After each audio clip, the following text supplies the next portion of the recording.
This video is going to walk you through some of the fundamental skills with Microsoft Excel.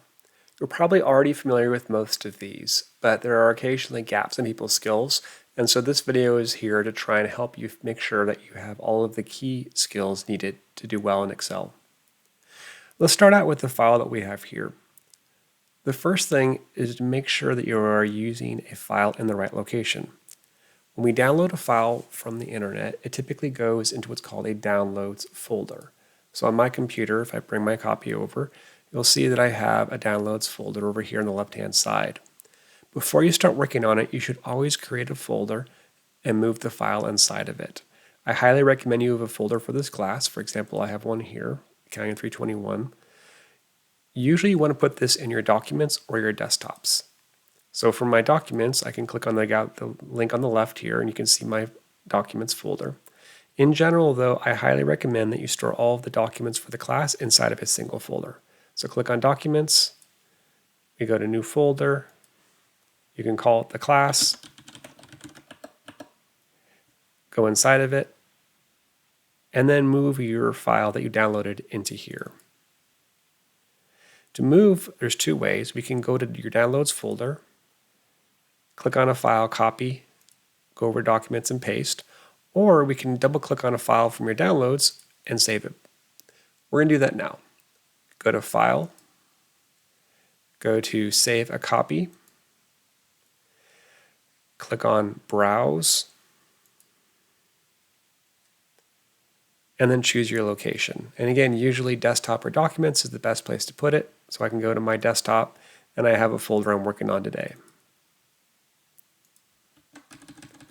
The other thing I would encourage you to do is to add information about whenever you have different versions. So if I change this file, I'm going to add a note after the file name. Something like, modified 1.16.24. Make sure that you don't change the file extension, which is the XLSX at the end here.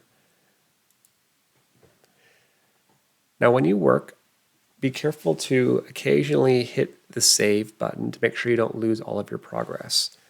You can do that by hitting the Save button up on top over here. There are keyboard shortcuts also very effective, Control-S. All right, so let's walk through some of the key pieces that you need to know in order to do well. First, let's start with the keyboard. One of the biggest things I see students do with keyboard is to try and use the mouse too much. So I really want you to encourage you to learn the keyboard shortcuts for stuff. So first off, if you want to edit a cell, I see a lot of people going into a cell, double-clicking inside of it, and then modifying. It's really not the best way to do it though. Instead, if you're on a cell and you want to override it, just put the cursor on top of it, like I have the selection box here, and start typing. There's no need to get the mouse involved. If you want to edit a cell, you can do that by hitting the F2 button, and that'll keep the existing content, and you can backspace or move around inside of it. Other keys. When you input data, know the basic escape, enter, and tab features. When you input data into a cell, if I hit tab, my cursor is going to go to the right. If I hit enter, my cursor is going to go down. And so use this as you start inputting data into your screen, and Excel will try and sort of move around and help you out. So I hit tab, I hit enter, and you can see now I can quickly input a bunch of data without having to move around my cursor very much. If you're typing in something and you realize you made a mistake, hit the escape key. That'll undo it. This is particularly good if you've got a formula. Say you're working on a formula here. It's good, but then you want to come in and edit it again, and you realize, oh shoot, I messed it up. I want to get back to what it was before. Often you can't just push enter because Excel says, hey, this is an invalid formula. So instead hit the escape key, and that'll put you back to where you were before. You should also be very comfortable with the Control-C, Control-V keys. In other words, copy, cut, paste, as well as undo. I select something by holding down Shift on my keyboard and then drawing a box with the cursor keys. Then you can hit Control-C to copy and then Control-V to paste. You also can do Control-X to cut and Control-V to paste. Also remember you have the Control-Z key, which undoes, just as if you did the button up on top that says undo typing. After you've worked a bit, be sure to hit Control S to save your work. And just get in the habit of whenever you finish a major block or major complicated section, just hit the Control S. Now there are a bunch of other shortcuts in here, and I have a long list for you, but they're not all 100% necessary. There are things that will make you faster, and I think if you use Excel a lot, they're definitely worth learning. But for this moment, though, they're just focus on the key ones. F2 is a great one because it lets you edit the current cell without editing, without clicking on the mouse. F1 is help, which is super handy. F4 we'll talk about in another screen here, but that'll also change the references to put dollar signs in. Let's do a couple of problems. We want to use Enter and Tab to put the values in. Do 1, Tab, 2, Tab, 3, Enter, 4, Tab, 5, Tab, 6, Enter. That's just a faster way of getting data into our cells. Next, let's go ahead and assemble the box. We're going to use Cut and Paste. I'm going to use my cursor keys to grab the top right and paste it, bottom. You can see here I'm just moving things around, using my cursor keys to put them in the right spot. And I put things in the wrong spot, that's okay. I just need to come back later, move them, and now they're doing okay. Let's do Control-C copy. I have a rate formula here. I want to go ahead and copy that all the way down. So I'm going to do Control-C to copy it, and then I could paste it in each individual cell, but it's probably going to be nicer to go ahead and do a selection box. So I'm going to copy the first cell, I'm going to hold Shift and do down, down, down, and then paste. When we have really large amounts of data, we need a keyboard shortcut that does Control-Shift. So I could use the keyboard to select a box, but it takes a while to scroll, which just takes too long. What I'm going to do is I'm going to hold down Control and Shift at the same time, and then push the down cursor. That'll select what's called the contiguous range, or all of the cells that are next to each other. I now hit Control-C to copy it. I'm going to go up, right, right, and now I do Control-V to paste it. So with the mouse, there's again a couple of things that will make you a lot faster with Excel. One of the first things I see is that sometimes people get really stuck on where to click on a cell. Say, for example, you have a value 1. A lot of people, if they want to select this cell, will go right over the top of the 1 and then click. The problem with that is that it's easy to get a little bit off, and instead of clicking on the value, instead you click on the border of the cell, which is going to move the cell instead of select it. So get in the habit of selecting cells by clicking on the center and then dragging. If you click on the border of the cell, any of the sides, you will find that you move that whole block. The bottom right corner is also important. If I click on the bottom right corner and drag it down, you'll see that it fills. In other words, it takes the value or formula and copies it down for me. I can also do a double click on it. If I do a double click, Excel will automatically copy down as long as the cells on the left are unbroken. If I have a break in the cells, and I double click, generally Excel will stop at that break because it doesn't know if you want to continue down to the next piece. Other selection options know how to select an entire column or row. You can also select the entire screen or sheet by clicking on this upper left-hand corner right here. All right, let's do some problems. We want to assemble the box by moving the cells. We're going to click on the ones we want, and then we're going to use that border to drag and drop them to be where they want to be. And again, if you don't get them perfect, that's okay. As you assemble the box, just realize, oh, hey, I missed a 1 or 2, and then just move them around until they're in the right spot. Let's do fill. Let's click on the rate. We can click and drag to fill in a formula all the way down, or we can click and double click on the right bottom corner to do autofill, and it'll do the entire sequence down. When we select stuff, sometimes it's helpful to combine this with Shift or Control. If I click on the first cell and then hold down the keyboard shortcut and click on the last cell, it selects the entire range. This is really handy if I have a lot of data and I want to scroll for a minute without having to click and drag, because sometimes it's slower to click and drag like this. So I can click on the very first item, And then I can use the scroll bar on the side of the screen to get down to the bottom and then do my selection. So we're going to select all of the A's here. We can do it by dragging, or I can use Shift to select and fill.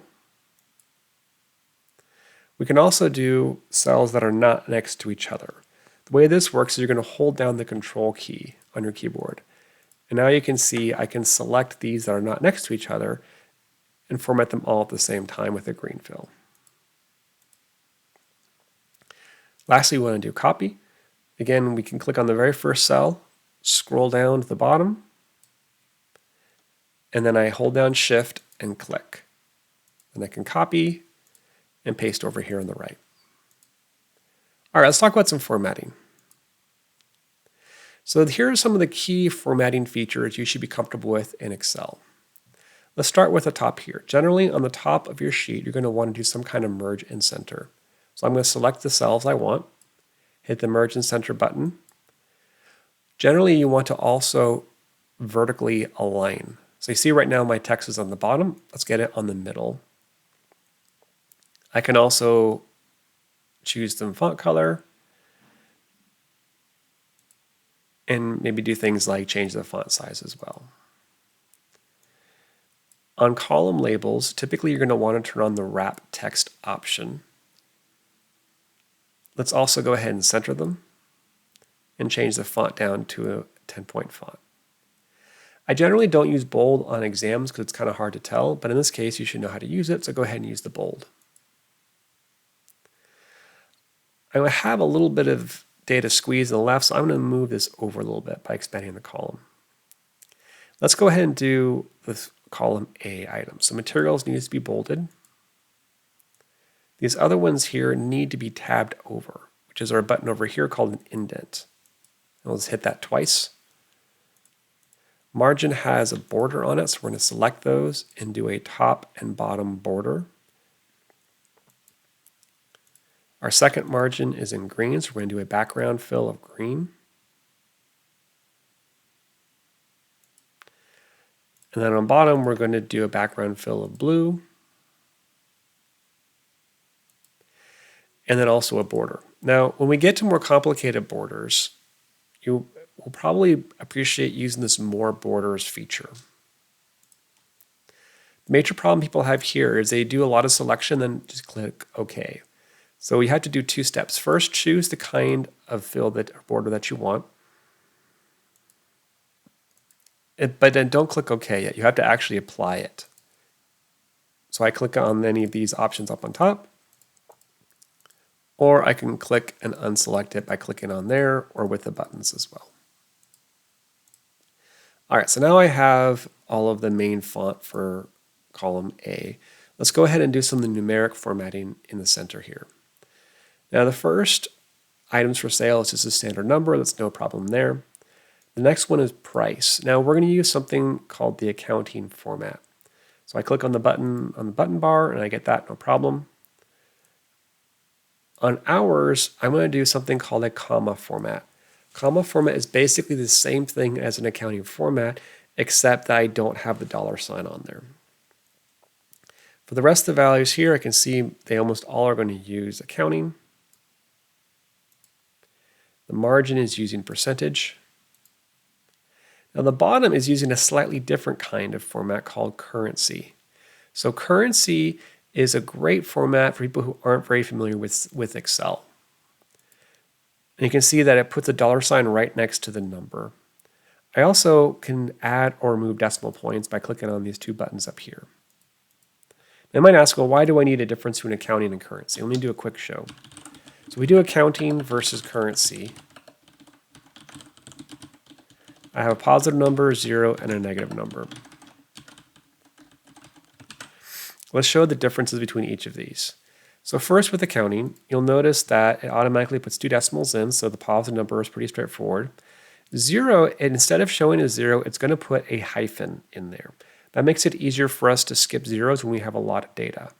For negative numbers, it's not going to put a minus. Instead, it's going to put parentheses around the number to show that it's negative.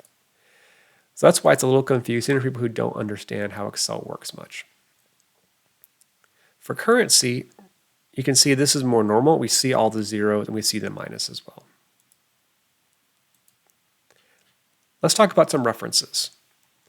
So in general, we want to try and avoid using Excel like a calculator. So don't get in the habit of coming into a cell and doing some kind of math expression like 1 plus 1. Instead, what you want to do is put those values into their own cells. So as an example, we can see here, this is a bad example of using 1 plus 2. Instead, you want to put girls in one cell, boys in one cell, and then you can see the result. This is handy because we can come in later and easily change a value, and then all of our formulas are better and get automatically updated. We also want to be careful about mixing types. So if you notice here, I have 10 girls or 8 boys, and the problem with this is I can't really do formulas with it. It's much better instead to put the values out in their own cell and then have labels in their own cell.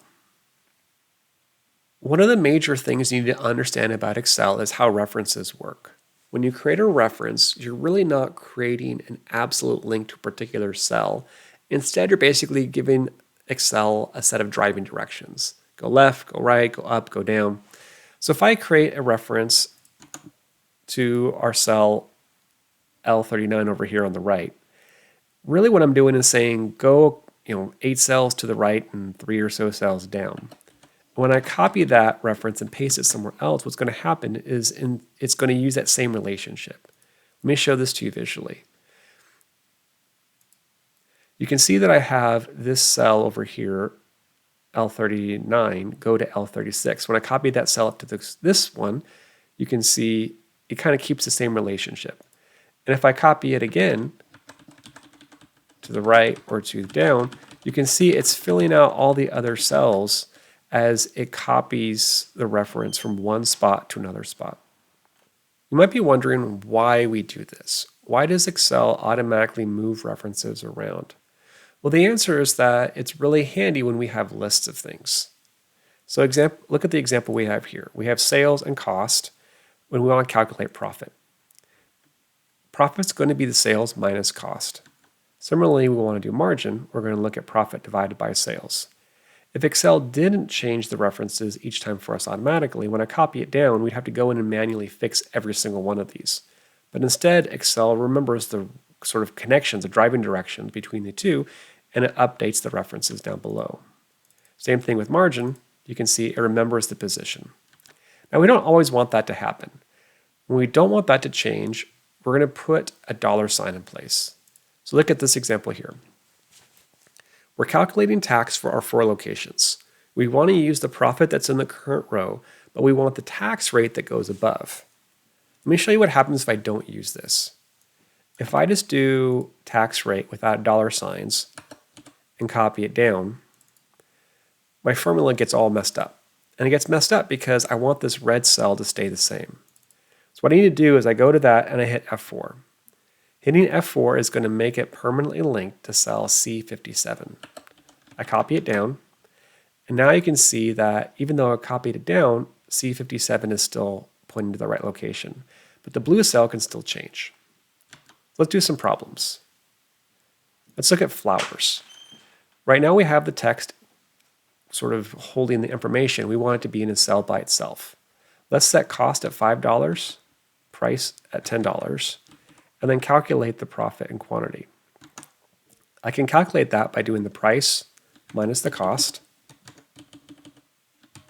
times by the quantity. I have my result. Now, the only problem with this is that if I copy this down, the references all move, and I don't really want that. Now, I could come in here and manually fix them by pulling the references back to where they should be, and then my formula will work okay. But really, it'd be better just to fix it to begin with. And so what I'm going to do, I'm going to come up to these cells I want to stay put, and I'm going to hit the F4 key on my keyboard. That adds the dollars for me. Now I can take that, copy it down, and it's going to work okay. I can even show you a couple more examples. If I insert a couple more rows here and give different quantities, I can copy the same formula down, and it still works perfectly. Let's do another problem. Let's calculate the profit before tax. So similar idea, we have sales minus costs, and I can copy that down, And I can see it works fine, no problems at all. Now let's calculate the tax owed. When we calculate the tax owed, we're going to multiply the profit pre-tax by the tax rate. Now, if I don't put the dollar signs in, you'll see that it doesn't work properly. I need to go into my formula. I need to hit F4 to get the tax rate locked in. Now when I copy it down, my tax does it appropriately. Next, I can add the profit and tax together. No dollars because it works fine. I'm in good shape. Lastly, we're going to do what's called a running total. Running totals often have a different formula in the first cell. So I'm going to pick out here, I want starting cash as my first value, plus this year's profit. So the formula is a little bit different. Now, I'm not going to copy this all the way down because I don't really want to have this include everything. So what I'm going to do is I'm going to now on the next line down, I'll say I want the profit after tax for this year plus the value above.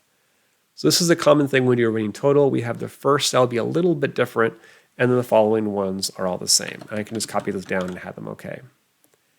Now lastly, I probably want to go ahead and format all of this. So let's go ahead and give it a accounting format, and maybe even get rid of the decimals. All right, let's do one more.